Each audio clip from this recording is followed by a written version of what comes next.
Hello, and welcome to another episode of Star Trek podcast. Give Me Genesis. Stop it. Get some help. Okay, and thank you. I'm so happy that you have joined this far into our series. As am I. Really happy. Thank you for joining I am us. so happy. You can tell by my vocal cords. And today I'm so happy and pleased that I'm here with my friend Andrew. How are you, Andrew? How are you? James? I'm excited for this episode. Are you? I'm also equally excited, as you can tell. Yeah. What is this episode, Andrew? It's called Where No One Has Gone Before. I'm excited because of all the flaws in it. Oh, really? Yeah. Oh, okay. But it was a fun episode, though, anyway. Yeah, well, that was my main reason. It was fun. I didn't want to pick up any flaws, but we can talk about those. Oh, you got to pick out the flaws. Oh, yeah, definitely. Oh, yeah. That's what makes it so good sometimes. That's what life is all about, isn't it? Hey, you. Your face. Walk down the street. There's something wrong with you. So let's just point out all the things wrong with the show that we enjoy watching. Okay. Yeah, I was talking to my wife, actually, the other day. What about our flaws? No, about the flaws in, I think it's either Star Trek Generations or First Contact. How dare you? Get out! There's Probably a YouTuber Generation. called Red Letter Media, Oh, yeah, I watch him. and he rips it apart. And I was watching it, and I was thinking, actually, I agree with most of his points, that why it's a bad film. But even though, technically it's a bad film, I still really enjoy it. Thank you. Yeah, I think there are some flaws in Generations, but I like that film as well. Yeah, I really enjoy it. I'd watch it again anytime. Yeah. Yeah. So having said that, this show's got loads of flaws in, but still really enjoyable to watch. Yeah, definitely. So if there are flaws, I thought it was quite a good episode so far. Like out of the ones we've reviewed, I think the one I've probably enjoyed the most. Yeah, at this point. Yeah, up to this point, it's probably the best season 1 episode, I guess. Yeah.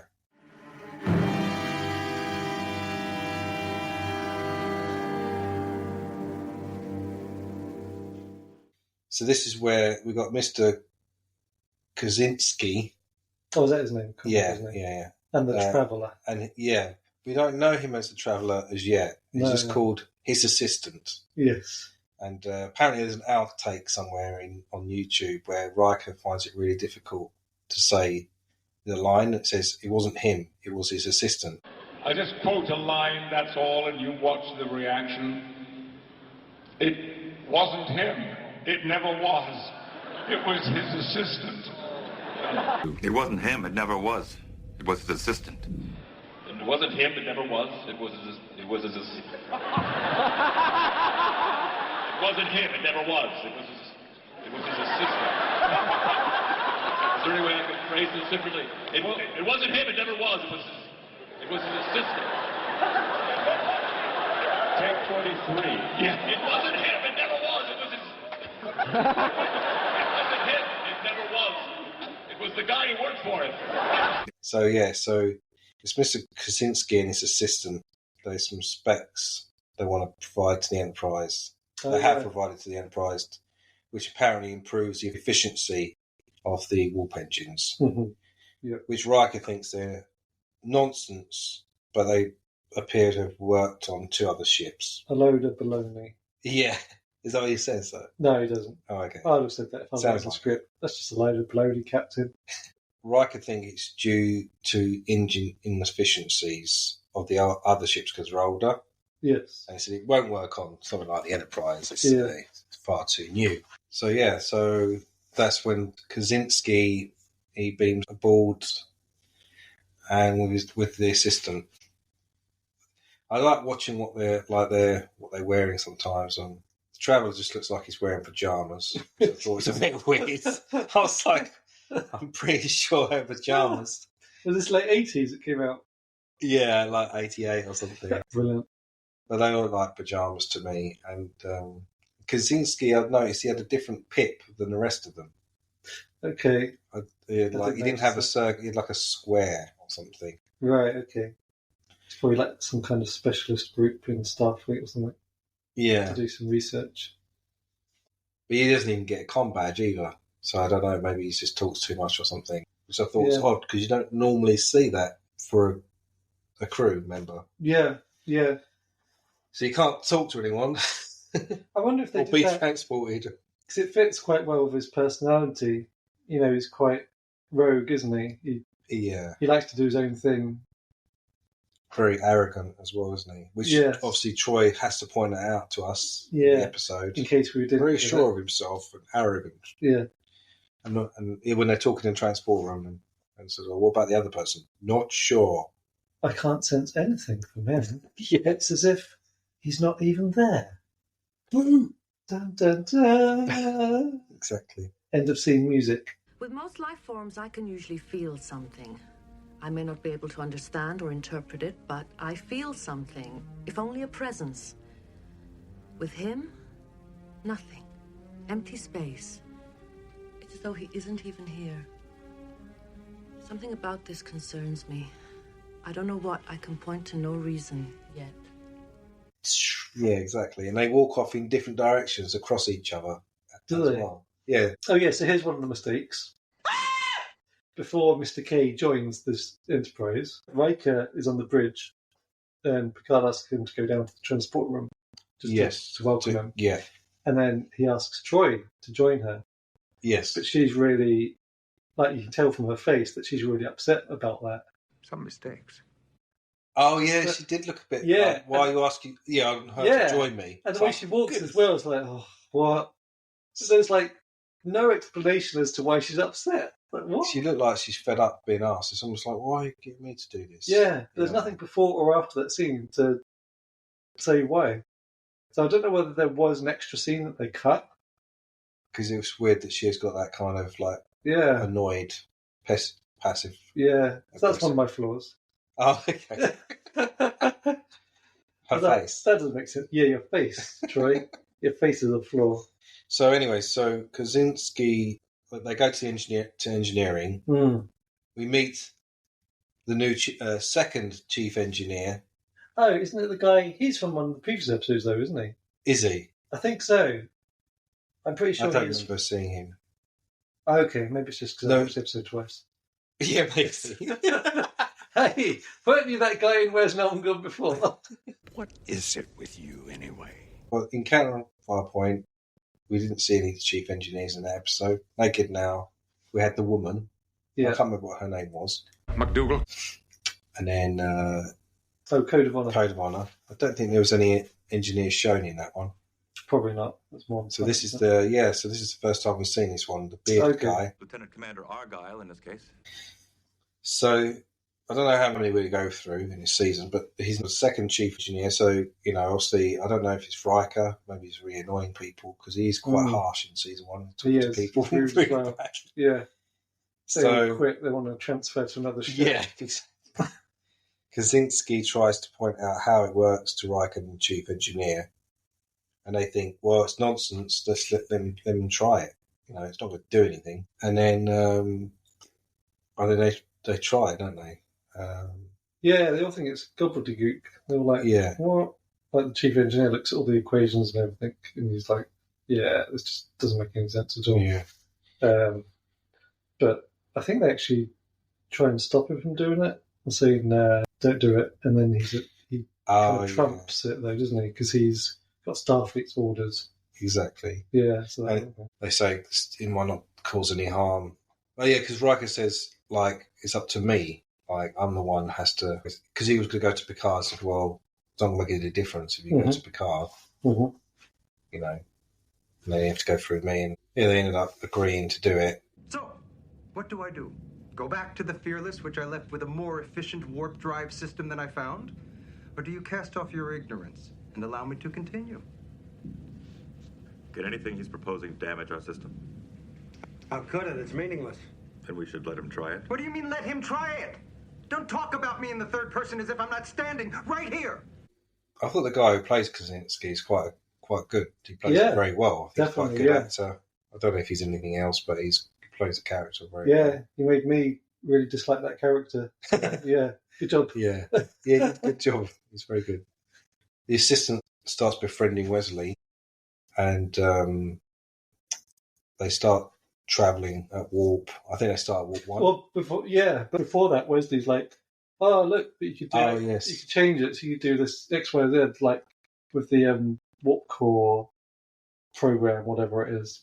And the traveller's like, "Oh, intrigued." Yes. Yeah, he's quite impressed at Wesley's aptitude for it. Then you see the high-tech screen there. Oh, yeah. Remember, it's Very from the 80s, high-tech. it's okay. Yes. Remember when it was made? Because they start off at like warp 1 or whatever, and they slowly increase it. But then they jump like millions of light years and end up in a completely different galaxy, don't they? Yeah, it's almost like when it happened, it looked like the assistant gets distracted or something. Yeah, like I thought that. Like it was a mistake. Yeah, exactly. I wasn't sure. It seemed like it was a mistake. Yeah, but then that wasn't even addressed. No, it didn't say I made a mistake. Yeah. it was like... It's like, oh no. Yeah. And then, so that was another flaw in it. Flaw number 2. Yeah, flaw number 2. So they travelled, it was 2.7 million light years they travelled. Okay. And at maximum warp, it would take them 300 years to get home. They get started with like Voyager, isn't it? I wonder if Voyager got the idea from that. Yeah, they could have done. Yeah. It's a shame they didn't bump into the traveller. So apparently transmitting a message takes 51 years to be received by Starfleet. Oh. Kaczynski comes up to the bridge. He's all very cocky, isn't he? Yeah, like, see what we did? Yeah, they're great. Yeah. You guys doubted me. Yeah, it's a Because like, well, that's good, but can you do it again? Exactly. Can you replicate the mistake? Yeah.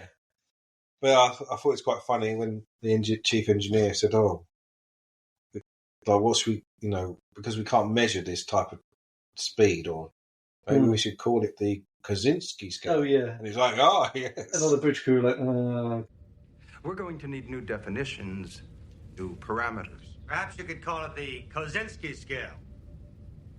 Why not? Yes, of course. Since I'm the one who's made the so-called warp barrier meaningless.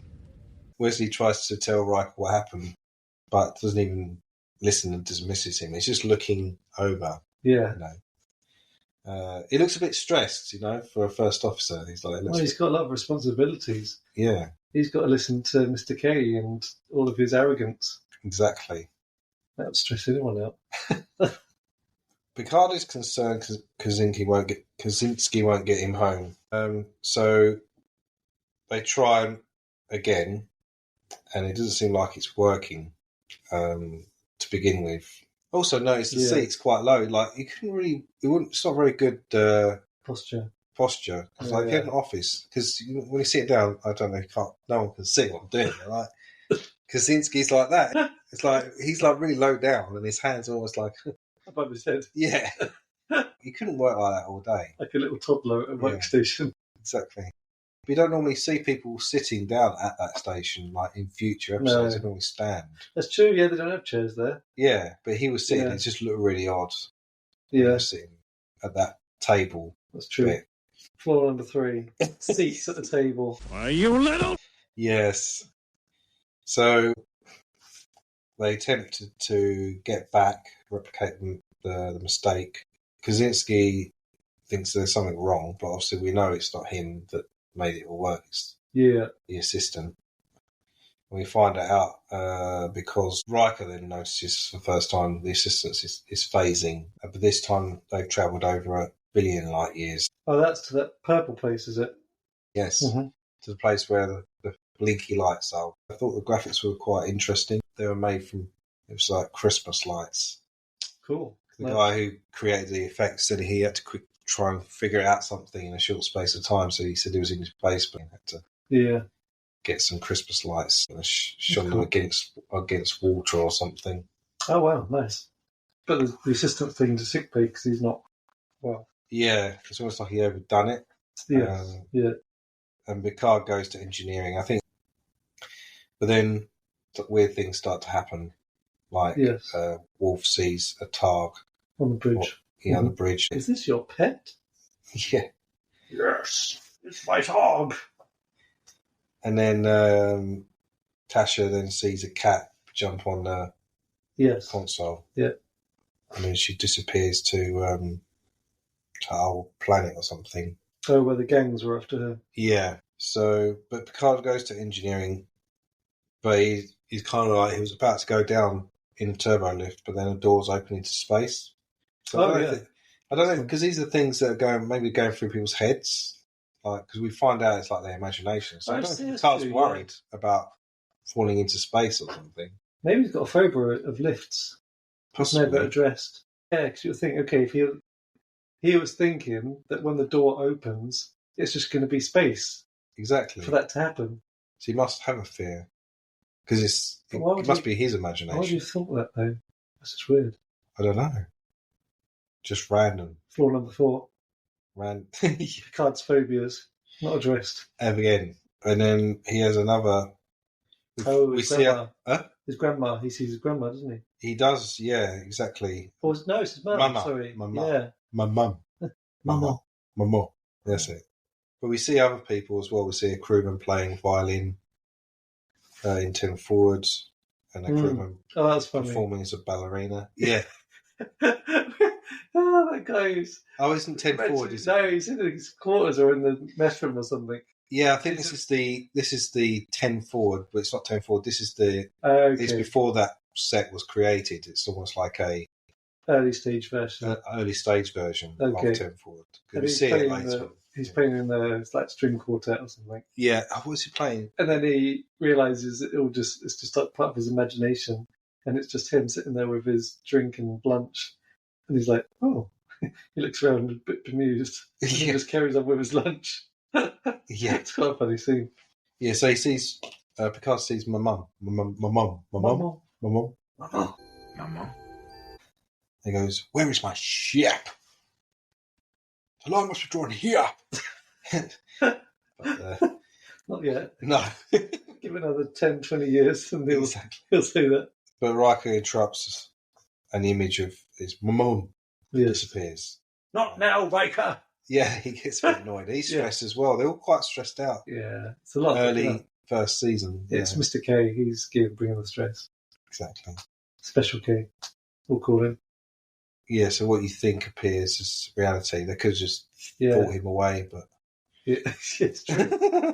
Or thought themselves home. Floor number 5. Yeah. It's true, actually. Yeah, because by the end of it, Picard tells the ship that we're in a place where thoughts become reality. So, be careful what you think of. Yeah. And then to help the traveller at the end, he tells everyone, right, really think good thoughts about the traveller to give him a boost of energy and help him out. Yeah, I do. But yeah, it's like, why don't you just tell everyone, right, everyone, let's all think that we're home. Yay, we're home. End of episode. Well, that could have turned out much worse, couldn't it? We're going to be stuck here for a whole half hour. Exactly. That's true. I've not really thought that through. Floor number 5. Yeah, exactly. They don't think in the 24th century. Yeah. So, yeah, the traveller is in sick bay and is dying, apparently. Wake him. Yeah. I have no idea about this life form, but we need to get home. Wake him up. Wake him. I recommend we let him come around in his own time. We don't have that luxury. Wake him. He could die, and with him any chance we have. Wesley pops in to see if he's all right. They seem to take an interest in one another. I thought it was quite funny that they keep saying the boy. Oh, yes. My name's Wesley. So the traveller is unconscious, and like you said, wake him so Picard can get some answers. We find out he's a traveller, that he seeks transportations to experience their reality, and he uses the power of thought to get the ship there. Riker asks, why has there been no other? He gets all angry again. Why have we never seen any other travellers? I think Special K is rubbing off on them. Yeah, I know, Special K. And the traveller states, well, not to be rude, but not been interesting enough until now. Yeah. And all of our history is there no record of you or someone like you ever having visited us. What wonderful arrogance. There is no record because we have not visited you before. Why not? Well, because up until now, if you'll forgive this, you've been uninteresting. The Traveller wants to speak alone with Picard. Oh, yeah. To talk about Wesley, because I think obviously earlier on in the episode we see that he has an aptitude in space, time, and propulsion. So rewatching this again, it's actually given me an appreciation for Wesley. What does that mean? Yeah. Like, before, I just thought he was just an annoying kid on the show. I don't know can't really remember what he's like in the later series, but like in these first few episodes, he's actually quite a key player, even though he's not recognised mostly for what he does. He's actually like really smart, really intelligent. Yeah, I think they play up to it a lot more in the first season. They kind of not as much, I think, later on. Okay. Maybe. I think because he saves the day too often. That's right about always. Yeah. Well, I don't plan to write him out when he did leave. I think he wanted to do different things that he didn't want to continue playing the role. His character just get better, not as annoying. But I think that's the same with all the characters in Next Generation. Like that. Yeah. They were a bit. Riker, I think, loosens up a bit later on. He's not as. First season's always a tester. Yeah, getting to know your character, isn't it? Yeah, exactly. So eventually they have them back to the Traveller, back to engineering to try and get them home. But what's interesting is when the Traveller, and this is floor number 6, when the Traveller's leaving sick bay, he needs someone to support him walking. Yeah. When he's back in engineering, he's just walking around like, yeah, I'm fine, I'm cool. Oh, right, yeah. And it isn't until he then exerts himself again to get them home that you see him. Obviously, he does then disappear. Yeah. But it's not until then that you actually see him start to feel weary. Like visibly, you get to see him weary. Yeah. Mm-hmm. What? Just before they get home? Yeah. Because I think he looks to Wesley for some support. Yeah. Yeah. With his strange gloves that he's got on.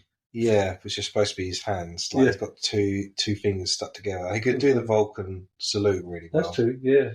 But yeah. I wanted to point floor number. What number floor are we on? Floor number 7 now. Yeah. Just bad acting from one of the extras. Oh, wow. Just before we get to that scene where they go to engineering, there's a guy who's caught in the flames of fire, and Picard walks by and says, Put the flame out with your mind. Yeah. And he's like, oh. I don't know what he says. It's just like, right, now get to your station. And he's like, yes, sir.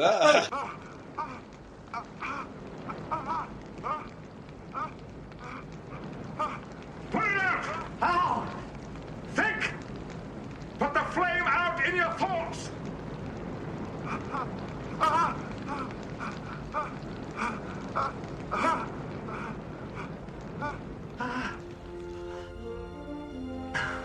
Now, get to your station and concentrate on your assignment. Yes, sir. Yes, yeah. He says it in like, I don't know, in such a way, it's just like... I should have had Nicolas Cage play that bit. That'd be great. So he uses his remaining energy to get them home, and he disappears, like I said. And then the Enterprise arrives back where they left off. Something funny, though, is when Picard makes an announcement, people stop as they're walking around the ship, and they look at the speakers. You'll think, if you're in a supermarket or an airport and there's an announcement, everyone doesn't stop and look at the speakers, do they? No, they don't. It's a bit odd, it's true. You don't, you just carry on doing what you're doing, just listen. I know it's done for visual effects. It tells us that, they're paying attention to what has been announced, and it's a serious announcement. But it's just weird. I noticed the skirts came back again. Yes. But yeah, so they get to the announcement, and Picard says, I don't think he's back to his dimension or reality. Picard asked Riker to summon Wesley because the Traveller earlier in sickbay said you've got to encourage him in everything, in his aptitude in like propulsion, space and time, you know. Yeah. He talked about Mozart, I think, didn't he? Like Mozart was like really good at music. Are you familiar with the intricacies of what is called here music? Somewhat. And such musical geniuses I saw in one of your ship's libraries, one called Mozart, who as a small child wrote astonishing symphonies. A genius who made music not only to be heard, but seen and felt beyond the understanding, the ability of others. Wesley is such a person. So Riker asked Wesley to come to the bridge. Picard asked him to sit in the chair. So Riker says, that's not allowed. You can't do that. He's not an ensign. Or he doesn't have a rank at all. So he's not allowed to sit in the chair.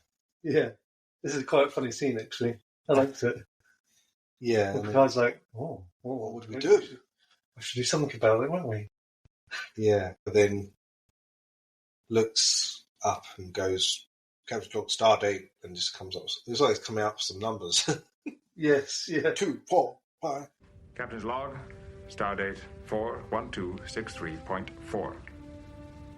For outstanding performance in the best Starfleet tradition, Wesley Crusher is made acting ensign with the duties and privileges of that rank. He makes Wesley an acting ensign. Yes.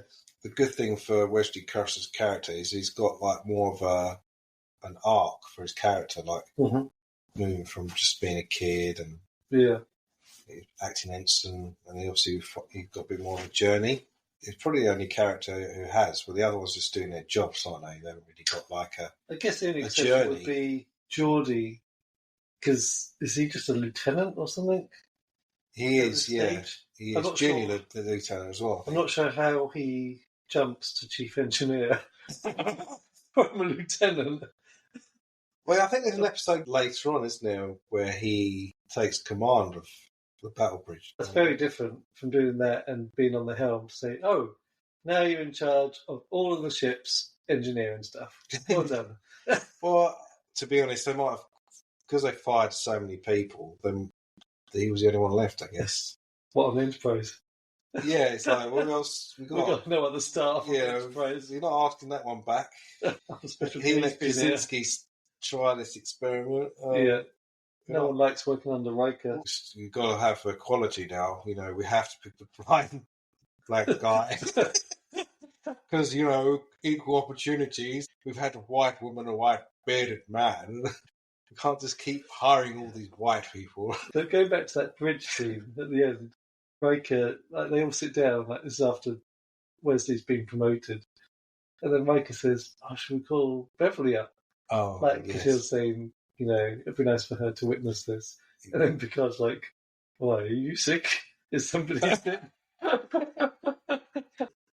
That's all she does. Yeah. LC says no because he just wants to sit there and enjoy the experience. And that's the end of the episode.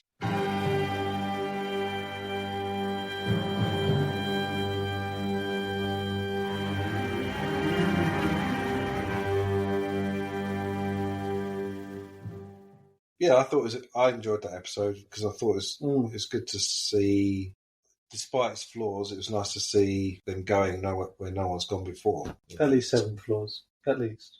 Yeah, exactly. Yeah. And they got to explore different realms outside of the known galaxy. Yeah. At the time, I thought it was cool to see places that you've never seen before, I guess. Yeah, and even though they had travelled however many, was it billion light years or something like that? They said it was, the first instance was 2.7 million. When they tried to get back, it was, it was 1 billion. Yeah. Yeah. It's like a whole new reality though, isn't it? Yeah, it was. It's almost like, I think the Traveller was saying this is where it was kind of where he's from or something, didn't he? So it's like where thought becomes reality, because that's how he engineered the whole situation. Was through thought. Because I think Wesley points something out at the beginning. He said, what does that mean? Don't ever say that. Don't ever tell anyone. Oh, yeah, he says, like... was it about power and thought or something? There was two things combined, wasn't it? Yeah. Space and time and thought aren't the separate things they appear to be. I just thought the formula you were using said something like that. Boy, don't ever say that again, especially not at your age in a world that's not ready for such dangerous nonsense. Don't ever say that. Yeah, it's like people are not ready for this. Yeah, yeah. It's almost like you just like they're just words in the dictionary anyway. It's just someone's going to say it. Yeah. I thought it was the best episode of the season so far. Okay, yeah, so far, yeah. And I don't know, will we ever see that engineer again? Who knows? You know. Or even the Traveller. Will he come back? Yes. Well, thanks, James. I've ruined it. Sorry, people. I've just spoiler alert. Yeah, Traveller returns. He returns a couple of times, I think. Yeah. Is it? Like two more times? Yeah, 2 more times. Okay. He turns up, I think, middle of middle of the series somewhere. I can't remember what season it was, and at the last season as well. Right. I think they need him when they fight the Borg. That would be pretty cool. Yeah. But obviously, they could always use Q as well. To be honest. That was a mistake, wasn't it? Not having him as a crew member. Exactly. But anyway, yes, it was a good episode. It was. Go watch it, everyone, if you haven't seen it. Yeah, you probably have seen it because it was made, I don't know, before you were 35 born. years ago. Before you were born. All right, thank you very much for listening. See you next time. See you next time for another episode. And we'll be reviewing, the next episode will be Lonely Among Us.